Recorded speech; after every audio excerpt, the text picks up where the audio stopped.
हाय everyone. फिर एक बार AOD application of derivative lecture लेकर आ गया हूँ मैं। लेक्चर पहले भी मैं बता चुका हूँ, हर वीडियो में के स्टार्ट में कहता हूँ। लेक्चर खासकर इस मकसद से बनाया गया है कि जो बच्चे सीबीएसई में है, आईएससी में है या किसी भी स्टेट बोर्ड में है, जैसे मैं खुद मुंबई महाराष्ट्र में रहता हूँ, तो बहुत सारे क्वेश्चन मैंने एमएच महाराष्ट्र की टेक्स्ट बुक से लिए, बट वो सारे question almost identical to NCERT है। ठीक है। सो इस लेक्चर का बेसिक पर्पस होता है कि मैं आप लोगों से जो बोर्ड लेवल की है वो तैयारी करवा सकूं। मेरे जेई के लेक्चर्स अलग से हैं, आप चाहे तो जेई के लेक्चर्स भी गो थ्रू कर सकते हैं। और अगर आप इस लेक्चर्स को देखते हैं जो थियरी लेक्चर्स है, उसके बाद अगर आप जेई पे जाएंगे तो होपफुली काफ़ी बेनिफिट आपको मिलेगा।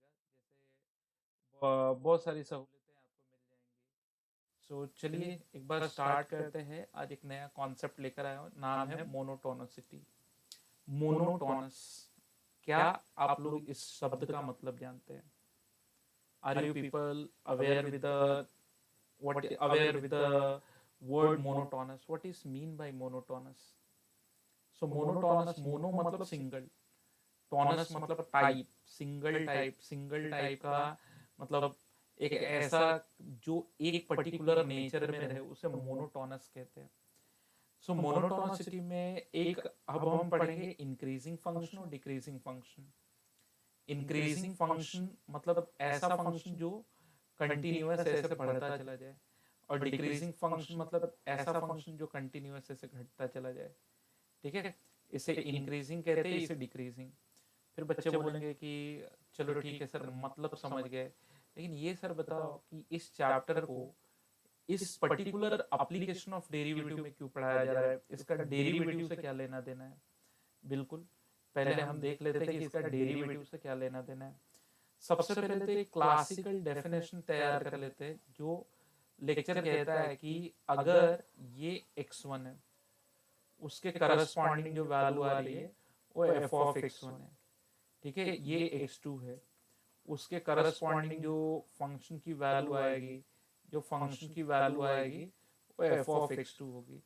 तो अगर x2 x1 से बड़ा है and F x is increasing, f x increasing है, एफ एक्स इंक्रीजिंग है, तो फिर F of x2 F of x1 से बड़ा आएगा।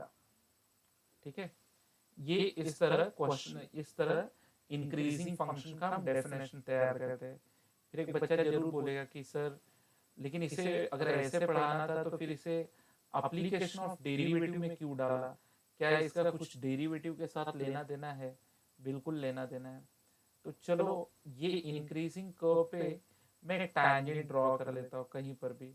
यूँ देखो, मैंने एक टैंजेंट ड्रॉ कर लिया, ये मैंने टैंजेंट ड्रॉ कर लिया। एक और समझाने के पर्पज से एक और टैंजेंट यहाँ पे ड्रॉ कर लेता हूँ मैं। एक और टैंजेंट मैंने ड्रॉ कर लिया। ठीक है। सो टैंजेंट जो मैंने ड्रॉ किया है, अगर तुम ध्यान से देखो तो with respect to positive x axis ये भी, ये थीटा 1 बना रहा है, ये थीटा 2 बना रहा है। बट मैं ये पूछना चाहता हूँ कि जो एंगल्स बन रहे हैं with respect to positive x axis, वो एक्यूट एंगल है या ऑब्ट्यूज एंगल है? देख के बताओ, एक्यूट है कि ऑब्ट्यूज? फिर एक बच्चा बोलेगा नहीं सर ये तो एक्यूट है। हाँ एग्जैक्टली, मैं वही बताना चाहता था। जैसा कि मैंने बता दिया है पहले भी कि d y by d x, जो इसके पहले लेक्चर नंबर 3A हुआ है टैंजेंट वाले में, उसमें मैंने डीपली बताया है। तुम जब d y by d x लिखते हो या एफ डैश एक्स लिखते हो, तो ये चीज slope of tangent, slope of tangent to the curve, to the curve y equal to fx, to the curve y equal to fx का काम करती है। ठीक है, slope of the tangent to the curve y equal to f x. Slope निकालने का formula तो tan theta भी है, tan थीटा, tan θ1। सो tan थीटा, हालांकि tan θ1 मैंने लिखा है क्योंकि यहाँ पे θ1 एंगल लिया है। क्योंकि ये एक्यूट है, तो बट ऑब्वियस जो स्लोप निकलेगा tan थीटा निकलेगा, tan 0 से 90 तक पॉजिटिव होता है, तो ये क्या हो जाएगा, पॉजिटिव हो जाएगा। ठीक है, फिर एक बच्चा बोलेगा हाँ ये वाली लाइन समझे, लेकिन इससे मतलब ये आप समझाना क्या चाहते हो? मोटा मोटी बात कहता हूँ कि अगर तुम्हें दे दे कि F x is increasing, f x is increasing, f x is increasing, लेकिन जो अब मैं बताने जा रहा हूँ उसके लिए एक बार थोड़ा कंटिन्यूटी उस पॉइंट पे और डिफरेंशियबिलिटी चेक कर लेना। अच्छा, कोई बच्चा बोले इंक्रीजिंग डिक्रीजिंग में कंटिन्यूटी कंपलसरी है, बिल्कुल नहीं। आप क्या ये फंक्शन इंक्रीजिंग नहीं है? ये देखो, ये ऐसे हो रहा है, फिर यहाँ से ये ऐसे है, इवन दो ये डिसकंटिन्यूअस है, फिर भी ये इंक्रीजिंग में काउंट होगा। कोई बच्चा बोले कैसे? क्योंकि ये बढ़ता जा रहा है, इसके कोई भी नेबरहुड में एक पॉइंट ले लो, इसके अगल बगल में, तो इसका जो करस्पॉन्डिंग वैल्यू निकलेगा वो इससे इस वैल्यू, ये वैल्यू ज्यादा देगा या कम देगा, तो ये तो इंक्रीजिंग है। तो इंक्रीजिंग डिक्रीजिंग में कंटिन्यूटी का लेना देना तो नहीं होता है, बट लेकिन जब तुम डेरिवेटिव यूज करते हो तो एफ एक्स इज इंक्रीजिंग, तो f dash x greater than equal to zero होगा, greater than equal to zero होगा। ये तुम्हें याद रखना है कि फंक्शन का डेरिवेटिव पॉजिटिव होगा। फिर आप कहोगे कि सर समझा, लेकिन कोई एक एग्जाम्पल देके बता सकते हो क्या? डेफिनेटली, क्यों नहीं, मैं तुम्हें कुछ एग्जाम्पल्स देता हूँ। Just a minute. जैसे ये क्वेश्चन है, इस क्वेश्चन के बारे में हमें बताना है कि एफ एक्स इंक्रीजिंग है कि डिक्रीजिंग है। तो देखो ये पॉलिनोमियल फंक्शन है, पॉलिनोमियल मतलब इक्वेशन है, ये एक इक्वेशन है। ठीक है, तो पॉलिनोमियल फंक्शन कंटिन्यूअस होते हैं, तो कंटिन्यूअस है तो डिफरेंशिएबल भी होगा। डेरिवेटिव ले लो, एफ डैश एक्स निकालो, एफ डैश एक्स तुमने निकाला तो डेरिवेटिव आ गया 3x² माइनस 12x प्लस 12। फिर एक बच्चा बोलेगा ऐसे, मतलब आप बताओ कि इंक्रीजिंग है कि डिक्रीजिंग, ऐसे थोड़ी बता सकते हैं। कोई भी पॉलिनोमियल है तो उसे फैक्टराइज करना पड़ेगा हमें, तो हम क्या करते हैं, 3 जैसे ही कॉमन लेंगे तो ये हो जाएगा x² माइनस 4x प्लस 4। समझदार बच्चा कहेगा अरे सर ये तो x माइनस 2 का होल स्क्वायर है, x माइनस 2 का होल स्क्वायर है। ठीक है, अच्छा अब तुम मुझे बताओ कि क्या कभी whole square negative result produce करेगा क्या? तो हो सकता है एक बच्चा कहे सर सर सर, अरे बाबा स्क्वायर है, इसमें तुम 2 डालोगे तो 2 माइनस 2 जीरो हो जाएगा, जीरो आ सकता है। फिर किसी ने बोला सर मैंने -10 डाला, तो -10 माइनस 2 माइनस 12 का स्क्वायर यानी प्लस 144 होगा, और ये बाहर +3 है, तो it will remain greater than equal to zero. तो मुझसे पूछा गया क्या था कि एफ एक्स इंक्रीजिंग है कि डिक्रीजिंग है, तो आंसर में लिखूंगा therefore F x is increasing, f x is increasing. तो ये तुम्हारे पहले क्वेश्चन का आंसर मैंने दे दिया, पहले क्वेश्चन का आंसर दे दिया। अब कोई बच्चा कहे सर दूसरे क्वेश्चन का आंसर कैसे करेंगे? सेम वे में जाओ, एफ डैश एक्स कर लिया, 0 minus 3 plus 6x minus 3x², हमने ऐसे कर लिया। फिर -3 कॉमन है तो यहाँ पे 1 हो जाएगा, यहाँ पे -2x हो जाएगा, यहाँ पे +x² है। अब इसे यूं लिख दो, -3 इंटू 1 माइनस एक्स का स्क्वायर। अगेन ये पार्ट कभी नेगेटिव नहीं देगा, इनफैक्ट 1 डालने पे 0 जरूर दे सकता है, लेकिन अगर ये नेगेटिव नहीं देगा तो फिर कैसे हो जाएगा कि बाहर तो नेगेटिव साइन है, तो पॉजिटिव इंटू नेगेटिव, ये नेगेटिव हर बार रहेगा। तो ये आगे अभी चल के मैं पीछे समझाऊंगा कि जब तुम्हारा डेरिवेटिव, जैसे मैंने कहा ना कि परमानेंटली पॉजिटिव रहेगा तो इंक्रीजिंग, और permanently therefore F x is decreasing, F x is decreasing. ठीक है, चलो पीछे चलता हूँ और इसे प्रूफ करके बताता हूँ कि वाई इट इज डिक्रीजिंग। ठीक है, सो मैंने कहा कि डिक्रीजिंग का मतलब क्या होता है, अगर एक ग्राफ ऐसे कंटिन्यूस डिक्रीज हो रहा है तो इस पे तुम x1 के करस्पॉन्डिंग f ऑफ x1 निकालोगे और x2 के करस्पॉन्डिंग f ऑफ x2 निकालोगे, f ऑफ x2 निकालोगे, तो इवन दो इस डायरेक्शन में देखो तो x2 x1 से बड़ा है, लेकिन ये जो वैल्यू है ये ऐसे ड्रॉप होती जा रही है। तो if x2 greater than x1 and fx is decreasing, fx is decreasing, अगर डिक्रीजिंग है, fx अगर डिक्रीजिंग है तो फिर f ऑफ x2 की वैल्यू जो होगी वो f ऑफ x1 से छोटी होगी। मतलब x2 के मतलब x बढ़ेगा तो fx घटेगा, ऐसे कह लो। फिर कोई बच्चा बोले इसका डेरिवेटिव से क्या लेना देना है। तो जैसे ये जो मैंने चीज़ समझाई है सेम चीज़ मैं आपको समझाने जा रहा हूँ कि अगर आप ध्यान से देखो, यहाँ पर किसी भी पॉइंट पे अगर मैं टैंजेंट ड्रॉ करूँ, ये देखो ये मैंने एक पॉइंट पे टैंजेंट ड्रॉ किया, तो उस टैंजेंट का angle with respect to positive x axis obtuse होगा। तो फिर अगर आप dy बाई डी एक्स कहेंगे या एफ डैश एक्स कहेंगे, ये सब स्लोप ऑफ द टैंजेंट है, स्लोप ऑफ टैंजेंट है। और टैंजेंट का स्लोप टैन थीटा से भी लाया जाता है, क्योंकि थीटा ऑब्ट्यूज हो गया यानी 90 से बड़ा हो गया तो फिर टैन थीटा नेगेटिव हो जाएगा। तो इस तरह ये लेस देन जीरो भी आएगा। आंसर क्या आएगा? Less than zero. ठीक है, लेस देन जीरो मतलब नेगेटिव होगा। तो इसलिए अगर कर्व डिक्रीजिंग पोजिशन में है तो उसका डेरिवेटिव नेगेटिव होगा। तो ये आप मोटा मोटी दो बातों का ध्यान रखो। इंक्रीजिंग पोजीशन में कर्व कभी भी डेरिवेटिव पॉजिटिव जनरेट करेगा और डिक्रीजिंग कंडीशन में ये नेगेटिव जनरेट करेगा। अब ये थर्ड क्वेश्चन की बात करते हैं कि ये क्या होगा। तो हमने क्या कर लिया एफ डैश एक्स, तो ये हो गया 1 माइनस 1/x। ये जो मैंने पहले भी समझाया था कि d by d x of 1/x raise to n क्या होता है? Minus n upon x raise to n plus one होता है। डायरेक्ट याद रखो, क्योंकि ये 1/x रेज टू 1 है ना, तो ये हो जाएगा -1, ऑलरेडी माइनस है तो +1, 1/x²। ठीक है, अब ये वाली क्वांटिटी कभी नेगेटिव नहीं होगी और 1 ऐड होगा तो ये कभी नेगेटिव होगा नहीं। और देखो यहाँ पे इसने लिख रखा है कि डोमेन में मतलब x जीरो नहीं है, तो जीरो अगर नहीं है, क्योंकि जीरो डालने पे फिर इन्फिनिटी हो जाएगा, तो जीरो हम लेना ही नहीं है, तो ये कभी भी क्या होगा, सॉरी इक्वल टू जीरो भी नहीं रहेगा, इक्वल टू जीरो भी नहीं रहेगा। ये हर बार सिर्फ और सिर्फ पॉजिटिव रिजल्ट जनरेट करेगा। ये क्या जनरेट करेगा? सिर्फ और सिर्फ पॉजिटिव रिजल्ट जनरेट करेगा। क्योंकि ये पॉजिटिव रिजल्ट जनरेट कर रहा है, इसलिए देयरफॉर मैं क्या लिखूंगा कि therefore F x is always strictly increasing. फिर एक बच्चा बोलेगा कि अभी तक तो आप इंक्रीजिंग चिल्ला रहे थे, अब अचानक से स्ट्रिक्टली इंक्रीजिंग कौन सा वर्ड ला दिया। चलो फिर एक बार चलते हैं, स्ट्रिक्टली इंक्रीजिंग क्या होता है। ठीक है, तो अब मैं तुम्हें एक ऐसे कॉन्सेप्ट पे लेके जाता हूँ।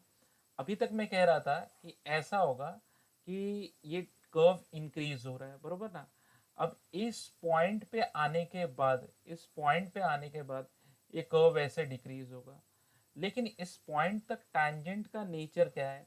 इस पॉइंट तक टैंजेंट का नेचर है या तो टैंजेंट एक्यूट एंगल बनाएगा लाइक दिस, इसे हम ऐसे ले लेते हैं, या तो फिर tangent parallel to x axis रहेगा, टैंजेंट ये ऐसे। तो इसका मतलब इंक्रीजिंग पोजीशन में अगर हम इंक्रीजिंग की बात करते हैं तो कर्व ऐसे ऐसे ऐसे बढ़ता जाएगा। ठीक है, यानी कि इस पोजीशन तक dy बाई डी एक्स या तो पॉजिटिव रहेगा या तो dy by d x equal to zero रहेगा। तो अगर हम इंक्रीजिंग की बात कर रहे हैं, ओनली इंक्रीजिंग की, तो f dash x greater than equal to zero होता है। लेकिन जब हम स्ट्रिक्टली इंक्रीजिंग की बात करते हैं, स्ट्रिक्टली इंक्रीजिंग की, तो हमें ये पॉइंट छोड़ देना पड़ता है। जिस पॉइंट की हम बात कर रहे हैं, ये वाला पॉइंट यहाँ पे tangent parallel to x axis हो गया, इसे हमें छोड़ना पड़ता है और हमें सिर्फ और सिर्फ बढ़ते हुए, यानी कि एफ डैश, अगर हमने कहा strictly increasing, increasing strictly increasing, तो फिर हमारा डेरिवेटिव पॉजिटिव आएगा, सिर्फ पॉजिटिव रहेगा। फिर एक बच्चा बोलेगा सर क्या स्ट्रिक्टली इंक्रीजिंग में डेरिवेटिव जीरो नहीं हो सकता है? हाँ, ये एक अच्छा क्वेश्चन है कि स्ट्रिक्टली इंक्रीजिंग में डेरिवेटिव जीरो नहीं हो सकता है, पॉसिबिलिटी है। अच्छा, दो तरह के ग्राफ देखते हैं, एक देखो इस तरह और ये ऐसे हो गया। अब इसमें इस रेंज में अगर मैं बात करूं ए और बी के रेंज में, तो ये ग्राफ बढ़ रहा है बढ़ रहा है बढ़ रहा है, फिर यहाँ पे कांस्टेंट हो गया, कांस्टेंट हो गया, डेरिवेटिव जीरो आएगा, फिर बढ़ रहा है डेरिवेटिव पॉजिटिव आएगा। तो इसे हम वनली इंक्रीजिंग कहेंगे, वनली इंक्रीजिंग। कोई बच्चा कहेगा क्यों वनली इंक्रीजिंग कह रहे हो? यहाँ डेरिवेटिव या तो पॉजिटिव आ रहा है या तो ग्रेटर देन जीरो आ रहा है, लेकिन एक ऐसे ग्राफ में जाते हैं, ये ग्राफ ऐसे बढ़ रहा है बढ़ रहा है बढ़ रहा है, इस पॉइंट पे आया, फिर इसने, ये बढ़ रहा है अभी भी बढ़ रहा है, बट क्या हुआ कि इस पॉइंट पे ऐसे टैंजेंट हमने ड्रॉ किया। कोई बच्चा बोलेगा टैंजेंट थोड़ी कर्व को कट करता है। अरे बेटा देखो, यहाँ कॉन्केविटी चेंज हो गई है। कॉन्केविटी मतलब पहले ये नीचे की तरह था तो इसे कॉन्केव डाउन कहते हैं, अब ये कॉन्केव अप हो गया है। तो इस पॉइंट का नाम है point of inflection, point of inflection, जहाँ पे कर्व अपनी कॉन्केविटी चेंज करता है, मतलब अलग डायरेक्शन में, डाउन था तो अप हो जाता है। ये भी एक तरह का इंक्रीजिंग ग्राफ है जिसपे टैंजेंट ऑलवेज एक्यूट एंगल बनाएगा, यानी डेरिवेटिव, ये देखो ऐसे इंक्रीज इंक्रीज, डेरिवेटिव या तो पॉजिटिव या तो जीरो होगी, लेकिन इसे हम कहेंगे F x is strictly increasing, strictly increasing, strictly increasing, f x is strictly increasing, और स्ट्रिक्टली इंक्रीजिंग में इस पर्टिकुलर कंडीशन में इक्वल टू जीरो हो सकता है। तो फिर एक बच्चा बोलेगा तो ये पीछे वाले में क्या फर्क पड़ा, इसमें क्यों नहीं स्ट्रिक्टली इंक्रीजिंग किया, वनली इंक्रीजिंग क्यों किया? तो यहाँ पे एक पर्टिकुलर इंटरवल में इतने के बीच में जो था वो इक्वल टू जीरो स्लोप आ रहा था, एक इंटरवल में एक पर्टिकुलर लेंथ में आ रहा था जीरो, और यहाँ पे जो जीरो आया वो एक पर्टिकुलर पॉइंट पे आया। अच्छा, अब देखो जैसे इस ग्राफ में ये ऐसे फिर हो गया, तो फिर यहाँ पे टैंजेंट का स्लोप जीरो हो जाएगा, ठीक है। तो अगर एक सर्टन पॉइंट पे आ गया जीरो स्लोप और ये बढ़ता ही जा रहा है, पॉजिटिव स्लोप दे रहा है, तो इसे स्ट्रिक्टली इंक्रीजिंग का नाम देंगे। लेकिन एक पर्टिकुलर इंटरवल में आ गया, जैसे किसी ने कहा कि सर ये ऐसे ऐसे बढ़ रहा था, फिर ये ऐसे हुआ, फिर ये ऐसे हुआ, फिर ये ऐसे हुआ, फिर ये, तो ये क्या है? तो क्योंकि ये एक इंटरवल में आया हुआ है तो ये वनली इंक्रीजिंग माना जाएगा, वनली इंक्रीजिंग। अच्छा, कोई बच्चा बोले सर मैं थोड़ा कंफ्यूज हो गया हूँ। अरे बेटा, कंफ्यूज होने की जरूरत ही नहीं है। हाँ, मैं तो तुम्हें ये चीज बता रहा हूँ कि मैंने जो चीज बताया है ये तो जेई मेंस लेवल पे काम आता है। सीबीएसई वालों को थोड़ा सा strictly increasing equal to zero slope वाला भी कंडीशन है। देखो, एफ एक्स से एफ डैश एक्स निकालो, ठीक है, greater than f dash x तुम्हारा greater than equal to zero आ रहा है तो इंक्रीजिंग बोलो, ठीक है। F dash x only greater than zero आ रहा है, ठीक है, तो स्ट्रिक्टली इंक्रीजिंग बोलो, स्ट्रिक्टली इंक्रीजिंग, ठीक है। ये की पॉइंट चार याद रख लो, सब बात खत्म हो जाएगी। F dash x in interval, in x belongs to a comma b, a और बी के बीच में स्टडी कर रहे हैं, दो पॉइंट के, क्योंकि देखो ये इंक्रीज हो रहा है, बात सही है, लेकिन किसी दो पॉइंट के बीच में हम देखेंगे ना। ये अगर मान लो ऐसे भी देखा तो इस रेंज में बी और सी के बीच में इंक्रीज के साथ डिक्रीज हो रहा है, तो एक इंटरवल में हम देखते हैं, इंटरवल में देखते हैं। फिर अगर f dash x less than equal to zero, आप डिक्रीजिंग बोलना कि ए और बी के बीच में डिक्रीजिंग है, और F dash x only less than zero तो स्ट्रिक्टली डिक्रीजिंग बोलना है। ये मैं बोर्ड वालों के लिए फटाफट इन शॉर्ट ये चार पॉइंट मैंने दे दिया, एक, दो, तीन, चार, ये मैंने चार पॉइंट दे दिया। फिर एक बच्चा बोले सर अगर सपोज करो I am getting f dash x positive, f dash x equal to zero, f dash x negative, in x belongs to a to b, x belongs to a to b. जैसे कि example, मुझे sign x का graph 0 से पाई के बीच में ऐसे मिलता है, इंक्रीज इंक्रीज इंक्रीज, एक टाइम पाई/2 पे ऐसा आएगा, जब 1 दिखा देगा डिक्रीज डिक्रीज डिक्रीज। तो 0 टू पाई में साइन एक्स क्या है, f x equal to sine x, x belongs to 0 to pi. 0 to pi में क्या है, तो इसे हम कहेंगे is non monotonic, non monotonic, non monotonic. फिर एक बच्चा बोलेगा अरे सर ये तो इंक्रीज हो रहा है डिक्रीज हो रहा है, आपने नॉन मोनोटॉनिक क्यों बोला? इंक्रीज को मोनोटॉनिक बोलते हैं, डिक्रीज को भी मोनोटॉनिक बोलते हैं। किसी इंटरवल में अगर ग्राफ दोनों नेचर दिखाना चालू करे, क्या पॉजिटिव नेगेटिव दोनों नेचर दिखाए, इंक्रीज डिक्रीज दोनों दिखाए, एक इंटरवल में मैं बात कर रहा हूँ, एक पर्टिकुलर लेंथ की बात कर रहा हूँ, तो उसे नॉन मोनोटॉनिक कहते हैं। मतलब कह देते हैं कि भाई ये न तो इंक्रीजिंग में काउंट होगा न तो डिक्रीजिंग में काउंट होगा। ठीक है, बस ये 4 की पॉइंट याद रखो, 1 2 3 4।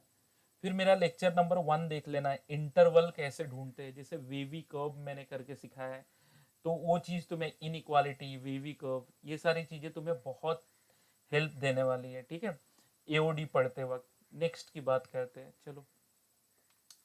तो चलो मोटा मोटी मैं फिर एक बार आपको बता दूं, 4 वर्ड आपको याद रखना है। ठीक है, if y equal to f of x where x belongs to, देखो मैंने तो ब्रैकेट का मतलब बताया था कि ये क्लोज्ड इंटरवल है, ए और बी, क्लोज्ड ओपन कुछ भी हो, क्योंकि कॉर्नर पे डिफरेंशियबिलिटी नहीं देखी जाती है। ठीक है, अगर मैंने कहा इंक्रीजिंग, मैंने इतना कहा कि इंक्रीजिंग है, तो तुम्हें याद रखना है कि derivative is always greater than equal to 0। अगर मैंने वर्ड बोला स्ट्रिक्टली इंक्रीजिंग, या तुम्हें किसी क्वेश्चन में पूछे कि स्ट्रिक्टली इंक्रीजिंग है क्या, अच्छा स्ट्रिक्टली इंक्रीजिंग को कभी कभी मोनोटोनिकली, मोनोटोनिकली इंक्रीजिंग भी कहा जाता है। इसका स्ट्रिक्टली का एक वर्ड है मोनोटोनिकली, तो फिर तुम्हें याद रखना है f dash x greater than 0। अच्छा तुम्हें बीच में लगे कि हाँ इस पर्टिकुलर पॉइंट पे 0 भी स्लोप आएगा और एक पर्टिकुलर पॉइंट पे, लेकिन खैर वो तो जेई वाली बात है, उसे यहाँ नहीं मिक्स करते हैं। डिक्रीजिंग में बोलो, मैंने कहा कि डिक्रीजिंग, या तुम्हें बताना है कि ये डिक्रीजिंग है, तो तुम्हें पता चलेगा कि उस इंटरवल में डेरिवेटिव या तो 0 होगा या तो नेगेटिव होगा। Strictly decreasing, strictly decreasing. और अगर मैंने कहा कि स्ट्रिक्टली डिक्रीजिंग है, तो फिर तुम्हें एफ डैश एक्स नेगेटिव मिलेगा। तो तुम्हें 1 2 3 और 4 पॉइंट याद रखने हैं, इंक्रीजिंग, स्ट्रिक्टली या मोनोटोनिकली इंक्रीजिंग, डिक्रीजिंग और स्ट्रिक्टली डिक्रीजिंग। चलो, so let's start the numerical. Numerical जैसे पहले क्वेश्चन को, अच्छा कोई बच्चा बोलेगा बोर्ड में ऐसे ही लिखते हैं, हाँ ऐसे ही लिखते हैं, इससे इसके अलावा कुछ है ही नहीं, 2 मार्क का क्वेश्चन है। Find the values of x in which the function is strictly increasing. चलो सोल्यूशन की बात कर लेते हैं। स्ट्रिक्टली इंक्रीजिंग बोल रहा है, कहाँ पर ये स्ट्रिक्टली इंक्रीजिंग है, तो ये मैंने लिखा 2x³ minus 3x² minus 12x plus 6। वो मुझे पूछ रहा है किस रेंज में होगा, तो एफ डैश एक्स कर लिया। फिर हमने स्ट्रिक्टली, फिर इसका डेरिवेटिव ले लिया, it's 6x² minus 6x minus 12। हाँ, to be strictly increasing, to be strictly increasing, strictly increasing, strictly increasing होने के लिए एफ डैश एक्स तुम्हारा क्या होना चाहिए, ग्रेटर देन 0 होना चाहिए, यानी 6x² minus 6x minus 12 greater than 0 होना चाहिए, यानी x² minus x minus 2 greater than 0 होना चाहिए। अब ये देखने के लिए तुम्हें वीवी कर्व करना होगा, और जिन बच्चों ने नहीं सीखा वो लेक्चर नंबर 1 देख लो। लेक्चर नंबर 1 में मैंने सिखाया कि वीवी कर्व कैसे ड्रॉ करते हैं। पहले तो इसको फैक्टराइज करना है। ठीक है, ये तो नॉर्मली ये फैक्टर गिर गया, फिर हर एक फैक्टर का जीरोज निकालना है। जैसे ऐसे करना है, x minus 2 equal to 0 implies that x equal to 1 and x plus 1 equal to 0, तो implies that x equal to 2, और x इक्वल टू -1, ये जीरोज निकाल लिया। फिर नंबर लाइन लेना है तुम्हें, अंडू कर लेते हैं, नंबर लाइन ले लेते हैं। नंबर लाइन तुम्हें प्लॉट करनी है, ये हमने नंबर लाइन प्लॉट कर दी। फिर नंबर लाइन प्लॉट करने के बाद फिर ये इस तरफ होगा -इन्फिनिटी, इस तरफ होगा +इन्फिनिटी। फिर इन्हें नंबर लाइन पे पुट करना है, कैसे? डिसेंडिंग असेंडिंग ऑर्डर में, सबसे छोटा -1, उससे बड़ा 2। अच्छा, ये हॉलो सर्कल डालने का मतलब है कि इन नंबरों को हम नहीं लेंगे, और क्योंकि यहाँ पे पावर 1 1 है तो डायरेक्टली आप स्टार्ट कर दो प्लस साइन से। लेकिन एक चीज याद रखना, फैक्टर x प्लस माइनस ए के फॉर्म में, पहले x बाद में जो नंबर होना है वो हो, तो प्लस माइनस प्लस। अब ये हमें पूछ रहा है कि किस रेंज में पॉजिटिव रहेगा, तो आंसर होगा x -इन्फिनिटी से -1 के बीच में हो, यूनियन 2 से इन्फिनिटी के बीच में हो, ऐसे भी लिख सकते हैं। या तो फिर कोई बच्चा बोलेगा नहीं सर बुक में तो ऐसे नहीं दिया है, बुक में ऐसे दिया है x लेस देन -1 और x ग्रेटर देन 2, तो फिर आप ऐसे भी लिख सकते हैं, ये भी एक तरीका है। ठीक है, सो काफ़ी इजी, मैं कह दूं कि सबसे बेस्ट और काफ़ी इजी क्वेश्चंस आते हैं इसके अंडर में। चलो हम एक बार क्वेश्चन नंबर 2 एनालाइज कर लेते हैं, फिर क्वेश्चन नंबर 3 में तुम्हें होमवर्क दूंगा। तो क्वेश्चन नंबर 2 में आई am getting the f dash x 0 plus 3x का 3 माइनस 6x प्लस 3x², ये यूं हो गया। फिर जैसा कि मैंने क्या किया, f डैश x 3 कॉमन ले लिया तो ये बचा 1 माइनस 2x प्लस x²। फिर क्या हो जाएगा, f dash x 3x minus 1 का होल स्क्वायर। देखो ये x माइनस 1 का होल स्क्वायर है। अब क्योंकि होल स्क्वायर है तो ये तो नेगेटिव होने का सवाल ही नहीं उठता है। अब कोई कहे कि सर इसको क्यों नहीं फैक्टराइज कर रहे हो, इसके लिए वीवी कर्व का क्यों कॉन्सेप्ट नहीं लगा रहे हो? अरे भाई ये कभी नेगेटिव होगा ही नहीं। तो किस रेंज में ये स्ट्रिक्टली इंक्रीजिंग है, तो मैं बोलूँगा इसमें कोई भी रियल नंबर डाल दो। अच्छा, क्योंकि बात स्ट्रिक्टली एफ एक्स इज, हमारी बात हो रही है f x is strictly increasing, strictly strictly increasing, क्योंकि हमने बात की है एफ एक्स स्ट्रिक्टली इंक्रीजिंग है, इसका मतलब एफ डैश एक्स पॉजिटिव ही होना चाहिए।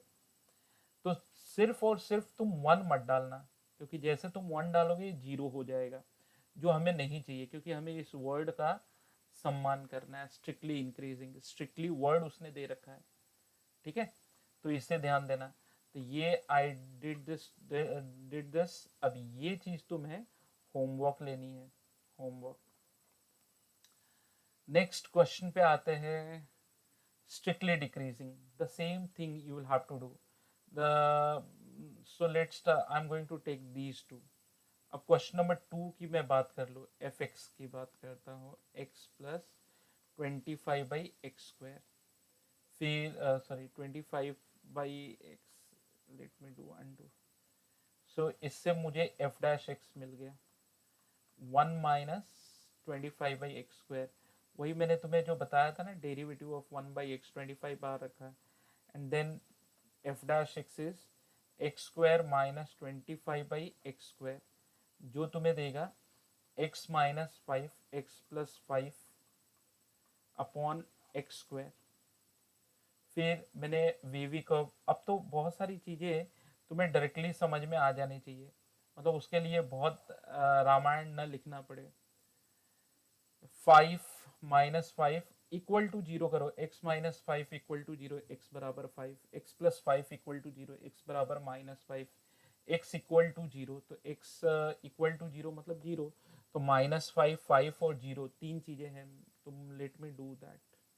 मैंने प्लॉट किया -5, फिर मैंने प्लॉट किया 0, फिर मुझे 5, ये है प्लस इन्फिनिटी, ये है माइनस इन्फिनिटी, क्योंकि यहाँ पे पावर आ रहा है, इसका 1 पावर, इसका 1 पावर, मतलब ऑड पावर ऑड पावर। ठीक है, और इवन पावर वैसे तो मैं सिखा चुका हूँ लेक्चर नंबर 1 में, बोला भी था कि ये शॉर्टकट है जो तुम्हें काम आएगा।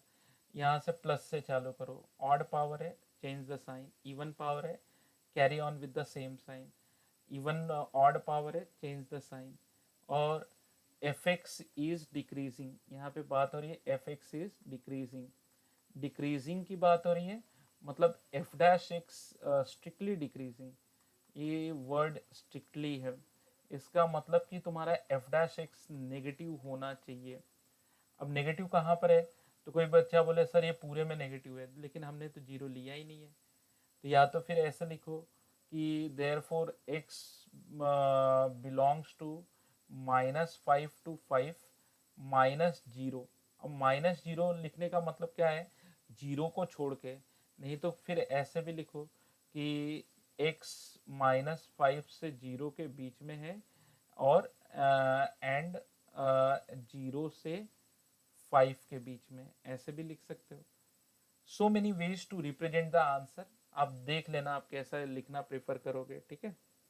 क्वेश्चन नंबर, अगर मैं 3 की बात करूं, late me do that. Question number 3, question number 3, तो f dash x 3x² minus, sorry, F x, ये एफ एक्स है 3x², 3, सो मुझे लगता है मुझे कैंसल आउट कर देना चाहिए। ओके, एक्स क्यूब का डेरिवेटिव 3x², 2x यानी -18x +24। Let me take 3 common, x² -6x +8, f dash x हो गया 3x, 4 2 जा 4 2 जा, ये ऐसे कर दिया।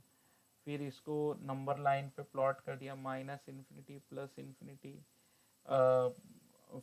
2 और 4, और स्ट्रिक्टली है तो इन नंबरों को ले नहीं सकते, मतलब मैंने मान लो 4 डाल दिया तब तो ये 0 हो जाएगा। और स्ट्रिक्टली में to be strictly increasing, to be strictly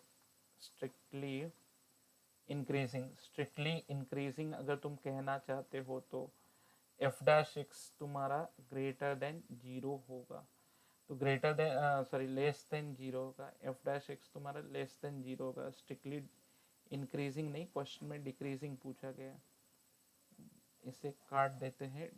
strictly decreasing, question में डिक्रीजिंग पूछा गया है, तो प्लस माइनस प्लस, और इस रेंज में तो x 2 से बड़ा और 4 से छोटा होना चाहिए, less than, greater than 2, less than 4, तब तुम्हारा ये डिक्रीजिंग कंडीशन में रहेगा, ठीक है। नेक्स्ट, फिर ये क्वेश्चन तो मुझे लगता है ना, ये 2 क्वेश्चन में से एक I am going to solve this one, जिसमें हो जाएगा। ये तुम्हें मैं होमवर्क दे रहा हूँ, होमवर्क। अब इसे देखोगे तो फटाक से तुम्हें समझ में आएगा सोल्यूशन। एफ डैश एक्स हमने कर लिया, इट्स 6x² -30x -144, फिर एफ डैश एक्स, इसे फिर फैक्टराइज किया जाता है, x² -5x, 6 2 जा 12, 4 24, ठीक है, 6 4 जा, फिर 8 3 जा, F dash x 6x -8x +3 quadratic है। अब वेवी कर्व इसका हम निकाल लेते हैं, equal to zero, 8 -3 -∞ -3, then 8 plus minus plus. अब ये रेंज, ये डिक्रीजिंग वाली रेंज है, ये इंक्रीजिंग है, लेकिन हमें लिखना पड़ेगा case 1, F x is strictly increasing, strictly increasing. अच्छा, स्ट्रिक्टली इंक्रीजिंग बोला तो फिर एफ डैश एक्स तुम्हारा पॉजिटिव ही होना चाहिए, और इंक्रीजिंग बोला तो 0 भी आया, जैसे मैंने मान लो यहाँ पे इंक्रीजिंग दिया होता तो मैंने ऑप्शन में 8 भी ले लिया होता ना तो भी चलता, क्योंकि उस पर वो 0 हो रहा है। तो f dash x greater than 0, तो कहाँ से, किस रेंज में, therefore x belongs to इस रेंज में, -∞ से -3, और तो कुछ लोग ऐसे लिखते हैं x less than -3 union x greater than 8, union मतलब और। केस 2 की बात कर लेते हैं, F x is strictly decreasing. Strictly decreasing की बात हो रही है तो एफ डैश एक्स तुम्हारा नेगेटिव होना चाहिए, और देयर फोर -3 और 8 के बीच में अगर x हो तो फिर ये स्ट्रिक्टली डिक्रीजिंग होगा। तो क्या तुम्हें ये चीज़ें समझ में आ रही है? न समझ में आया तो कमेंट में डाल देना कि सर मुझे नहीं समझा। लेकिन मोटा मोटी मैं बोलूँ कि इंक्रीजिंग डिक्रीजिंग का एक ही फंडा होता है कि अगर तुम्हारा डेरिवेटिव पॉजिटिव आए, ठीक है। अच्छा, अब बहुत सारे क्वेश्चन मैंने इंक्रीजिंग डिक्रीजिंग पे कर लिया। अब इस क्वेश्चन को तुम्हें होमवर्क में दे रहा हूँ। डेरिवेटिव लेते वक्त थोड़ा सतर्क रहना, यहाँ पे u अपॉन वी रूल लगेगा। लेकिन इसे मैं सोल्यूशन के रूप में करता है, ये कहता है कि इस इंटरवल में इंक्रीजिंग है इधर डिक्रीजिंग है, प्रूफ करके बताओ। आई am getting f dash x derivative 3 1/3 1/x का -1 अपॉन एक्स स्क्वायर हो गया। एलसीएम लेने के बाद 9x square -1 upon 3x square. बिना फैक्टराइजेशन के काम ही नहीं चलेगा। ये हो गया 3x - 1, ये हो गया 3x + 1, ठीक है, डिवाइडेड बाई 3x स्क्वायर, ठीक है। अब ये 3 को अंदर डाल दो, यहाँ पे अंदर डाल दोगे तो भी चलेगा। सो ये हो जाएगा x - 1/3 x + 1/3 और नीचे हो जाएगा एक्स स्क्वायर इक्वल टू 0 तो हमने इक्वल टू 0 करके देखा क्या, increasing in 1/3 to 1 3x - 1/3x square 3 increasing LCM 9x square 3x - 1 3x + 1 equal to 0 equal -1/3 फिर ये तो 0 देगा और ये 1/3 देगा, ठीक है। अब यहाँ पे वर्ड इंक्रीजिंग है, तो अगर हमने 0 डाल दिया तो फिर तो सिस्टम इन मतलब नॉट डिफाइंड होगा। लेकिन 1/3 या -1/3 डाला तो 0 होगा। इंक्रीजिंग में या डिक्रीजिंग में इस वर्ड के लिए इक्वल टू 0 आना चलेगा, या ये क्या एक्सेप्ट करेगा कि एफ डैश एक्स अगर 0 होता है तो भी चलेगा, नेगेटिव होता है तो भी चलेगा। ये क्या एक्सेप्ट करेगा, सॉरी पॉजिटिव होता है तो भी चलेगा। ये क्या एक्सेप्ट करेगा, नेगेटिव या 0 दोनों चलेगा, बरोबर। सो मैंने इक्वल टू 1/3 या -1/3 डालेंगे तो 0 हो सकता है, तो इनको इंक्लूड कर लिया। अब देन प्लस, अच्छा ऑड पावर है, ऑड पावर है, इसका इवन पावर है, ये ऑड पावर है, ये इवन सॉरी यहाँ पे -∞ +∞ प्लस फिर sign change, same sign carry on होगा, ऑड है तो साइन चेंज। इंक्रीजिंग बोलता 1/3 से 1 के बीच में होगा, तो 1/3 से 1 के बीच में यस। तो इंक्रीजिंग की मैं बात करूं तो इंक्रीजिंग तो 1/x बिलोंग्स टू 1/3 से इंफिनिटी के बीच में है, ठीक है। एज 1/3 जो दिया है 1/3, 1, ठीक है, ये बिलोंग्स टू इसी के अंदर है 1/3 से इंफिनिटी के बीच में, ये इसके बीच में, क्योंकि 1/3 से 1 यहाँ तक ही वो कह रहा है, वो कह रहा है शो करो कि इस रेंज में भी इंक्रीजिंग होगा। तो ये चीज ये इसके बीच में ही है, मतलब इसी से बिलोंग करती है। therefore fx is increasing, fx is increasing for 1/3 to 1 1/3 to 1। और अगला स्टेप तुम लिखोगे 1/9 और 1/3, तो देखो 1/3 तो यहाँ पर है, 1/9 मतलब छोटा हो गया उससे, और यहाँ पर है 1/9 समवेयर, तो इसमें तो ये डिक्रीजिंग है।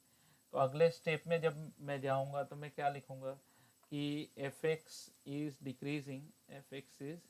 डिक्रीजिंग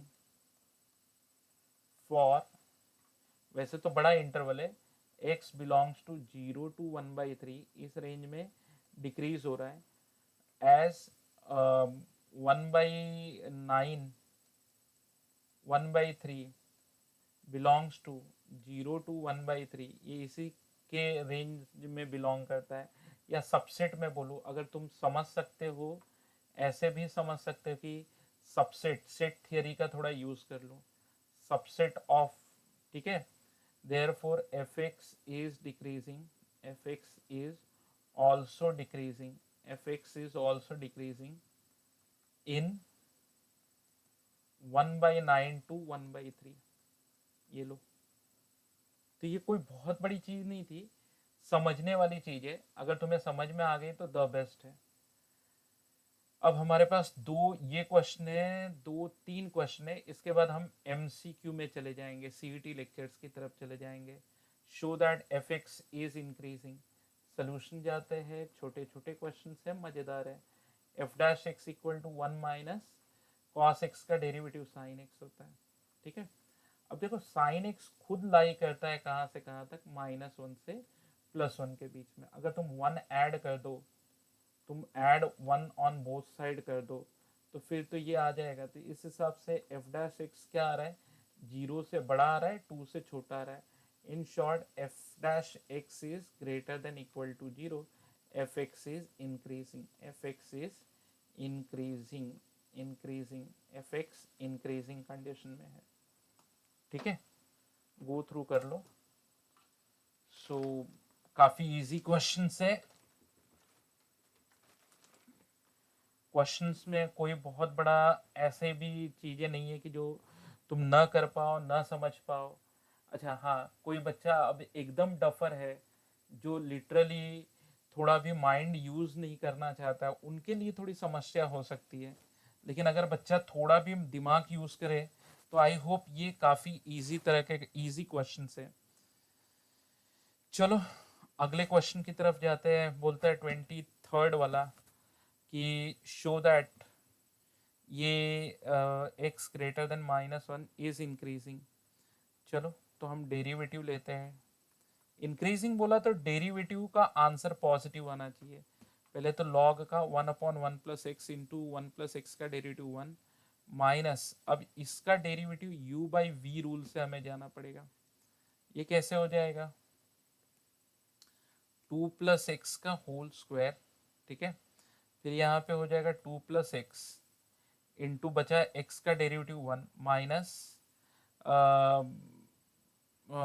एक्स का डेरिवेटिव 1, फिर एक्स 2 प्लस एक्स का डेरिवेटिव 1। फिर इसको आगे और कैरी ऑन करते हैं। F dash x 1/1 plus x -2, अब इसे ब्रैकेट खोल लेते हैं, 2 plus x minus x upon 2 plus x का होल स्क्वायर। ये यहाँ से कट गया। एफ डैश एक्स ये आ गया 1/x+1 -4/x+2 का होल स्क्वायर। एलसीएम ले लो, एफ डैश एक्स ये हो गया x+2 का होल स्क्वायर, ये हो गया -4x+1, नीचे आ गया x+1 इंटू x+2 का होल स्क्वायर।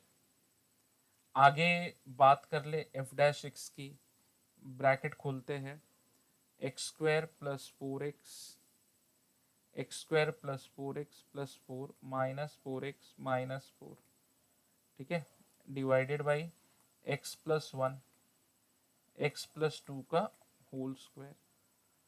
4 4 से गया, 4x 4x से गया। अगले पेज पे अगर मैं बात करूं नेक्स्ट, तो मुझे जो एफ डैश एक्स आ रहा है वो तो ऐसे आ रहा है, x² x+1 का होल, x+1 इंटू x+2 का होल स्क्वायर, ये ऐसे आ रहा है। अब अगर वेवी कर्व में करूँ भी तो कैसे करूँगा, equal to zero, equal to zero, सिर्फ फैक्टर पावर के साथ नहीं, x equal to zero, x+2 equal to zero, x+1 equal to zero, -2 -1, ये दो डिनोमिनेटर में है, ले नहीं सकते, और जीरो ये है। अब इनके नीचे ये इवन पावर वाला है, इवन पावर वाला है, ऑड पावर है, पावर ही नहीं है, मतलब 1 है तो ऑड पावर है। प्लस से चालू करते, प्लस माइनस, सॉरी इवन है तो प्लस ही रहेगा ना, इवन सेम साइन, इधर वाला जो साइन है वही करेगा। ये ऑड है तो माइनस हो जाएगा। लेकिन क्योंकि जैसा उसने, अगर आप प्रीवियस जाओगे तो उसने क्या कहा था कि x -1 से ग्रेटर होना चाहिए, इसलिए ये वाले पार्ट में देखने का कोई लॉजिक ही नहीं बनता है। अब आप इसी पार्ट में देखना है। So from the diagram, from the wavy curve, wavy curve, wavy curve से f dash x is greater than equal to zero. Equal to zero हो सकता है क्योंकि अगर मैं जीरो डाल दूँ तो therefore F x is increasing, f x is increasing. फिर एक बच्चा बोले कि अगर सर मान लो मैं वी को अब जानता ही नहीं, तब मैं कैसे करूँगा? तो देख बेटा, तू ऐसे ऐसे भी कह सकता है कि एक्स स्क्वायर इज पॉजिटिव, ठीक है, greater than equal to zero. X plus one is positive, sorry equal to zero नहीं, as x is greater than minus one, ठीक है। And x plus two, x plus two is का square is always positive, therefore f dash x is always positive, क्योंकि positive positive positive. अब दे रखा है ना एक्स माइनस वन से बड़ा है तो एक्स प्लस वन पॉजिटिव ही होगा ना, तो ये बस, बाकी तो ऊपर दोनों के स्क्वायर है, ये तो पॉजिटिव होगा, तो f dash x greater than equal to zero, बस ये लिख डालो। अब इससे मतलब आई होप इतना लिखने में किसी को समस्या होनी नहीं चाहिए। फिर भी हो रही है तो फिर मैं तुम्हें कहूँगा थोड़ा सा लेक्चर नंबर 1 देख लो, नहीं तो फिर मेरे पास और एक टेक्निक है इन इक्वालिटी का यूज करके बताना, बट अननेसेसरी काफी लेंदी हो जाता है वो। D y by d x की बात करते हैं, sorry d y by d theta की बात करते हैं। अच्छा, अगर मान लो किसी क्वेश्चन में तुम्हें थीटा दे दिया जाए और तुम चाहते हो कि चलो मैं थीटा को एक्स लिख दूँ, तो लिख दो let theta equal to x, बाकी जो जो कंडीशन थीटा पे दी गई है वो एक्स पे हो जाएंगे, तो तुम्हें और मजा आ जाएगा। D y by d theta अगर समझ सकते हो तो ठीक है, अब फोर बाहर रखो क्योंकि सेम वे में जाएंगे।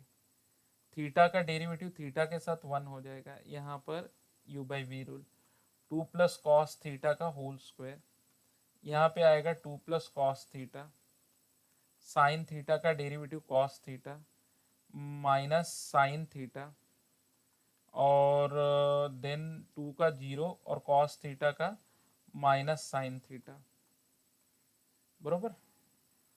फिर ये मुझे आ गया d y by d theta equal to four. Now let me open the bracket, two cos theta plus cos square theta plus sine square theta plus sine square theta divided by two plus cos theta का whole square, ठीक है, minus one, ये one हो जाएगा। So d y by d theta equal to four, और ये हो जाएगा two cos theta plus one, ठीक है, ये हो जाएगा टू प्लस कॉस थीटा का होल स्क्वायर माइनस वन।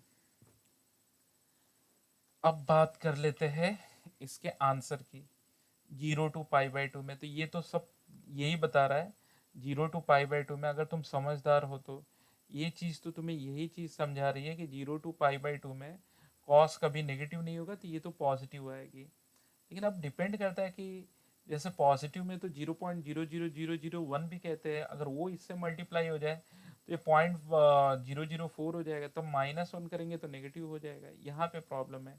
तो तुम्हें एक्सप्लेन करना है कि ये जो चीज़ है ना, ये जो आंसर आया हुआ है, एक काम करते हैं, क्रॉस मल्टीप्लाई भी कर लेते हैं और इसे एफ डैश थीटा का नाम दे देते हैं। Four into two cos theta plus one minus two plus cos theta का होल स्क्वायर, नीचे it is going to be two plus cos theta का whole square. Now I'm taking the next page, 8 cos theta plus 4 f dash theta equal to 8 cos theta plus 4. Let me see the previous one, 4 to 8, ये 4.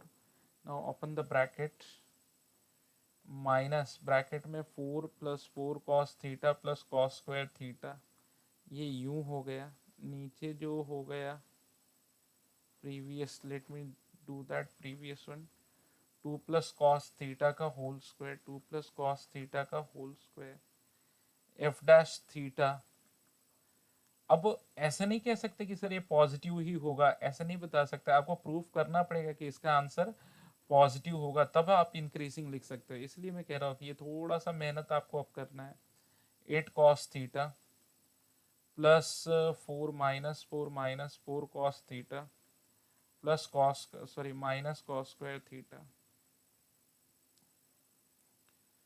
2 plus cos theta का whole square. अब F dash theta क्या आ गया, so this 4 cancel out with 4। अब ये आ गया 4 cos theta minus cos square theta and it become 2 plus cos theta का whole square. अब क्या करें, taking cos theta common, taking cos theta common 4 minus cos theta 2 plus cos theta का whole square. अब अगर तुम समझदार हो तो देखो, ये चीज़ तो तुम्हें कभी नेगेटिव नहीं देगी, ये तो तुम्हें कभी भी ग्रेटर देन जीरो ही देगा। ये चीज़ भी तुम्हें कभी नेगेटिव देगी नहीं, ये भी तुम्हें पॉजिटिव देगा, क्योंकि as theta belongs to 0 to pi by 2 है, 0 से पाई बाई 2 है, तो कॉस थीटा जो होगा वो तो पॉजिटिव ही होगा। ठीक है, और कॉस थीटा की वैल्यू, कॉस थीटा की वैल्यू -1 और +1 के बीच में रहती है। ठीक है, तो माइनस कॉस थीटा, माइनस से पहले मल्टीप्लाई करो, माइनस कॉस थीटा हो जाएगा -1, और अब 4 ऐड करो तो ये तुम्हें पता चलेगा 4 माइनस कॉस थीटा भी 3 और 5 के बीच में होता है, तो ये भी पॉजिटिव आ गया। तो देयरफॉर अगर तुम इतना प्रूफ कर देते हो f dash theta greater than zero आ जाएगा। ठीक है, ग्रेटर देन जीरो। अच्छा, 0 टू पाई बाई 2 ऐसे दे रखा है, तो फिर 90 डिग्री पे ये जीरो भी हो जाएगा, तो greater than equal to zero. Therefore f theta is और y is increasing, increasing function, increasing function. तो देखो कितना इजी कॉन्सेप्ट था इंक्रीज मोनोटोनोसिटी से। नेक्स्ट प्रीवियस पेज पे जाते हैं। इंक्रीजिंग फंक्शन देखो, जैसे कंडीशन दिया था उस हिसाब से, तो ये इंक्रीजिंग फंक्शन है। ठीक है, अब हम अगले वीडियो में जब आएंगे तो मैं आपको ढेर सारा कॉन्सेप्ट समझाऊंगा related with MCQ. Got it, तो मैं एमसीक्यू रिलेटेड काफ़ी अच्छे अच्छे कॉन्सेप्ट समझाने वाला हूँ मैं। सो जाते जाते, एक बार जाते जाते हम क्या करते हैं, मैं फिर बता दूँ, y equal to f of x belongs to a to b ऐसे दिया है।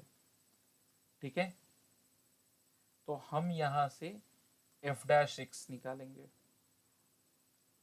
F dash x greater than equal to zero, मतलब पॉजिटिव या जीरो दोनों होगा, तो इंक्रीजिंग लिखेंगे। एफ डैश एक्स पॉजिटिव होगा तो मोनोटोनिकली या स्ट्रिक्टली, स्ट्रिक्टली इंक्रीजिंग लिखेंगे।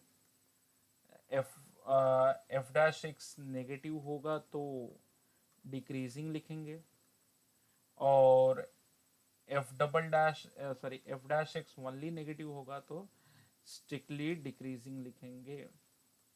बस आपको इससे ज़्यादा कॉन्सेप्ट नहीं याद रखना है। एंड मेमोराइज, मेमोराइज वीवी को, मेमोराइज वीवी, वीवी को लेक्चर 1A एओडी।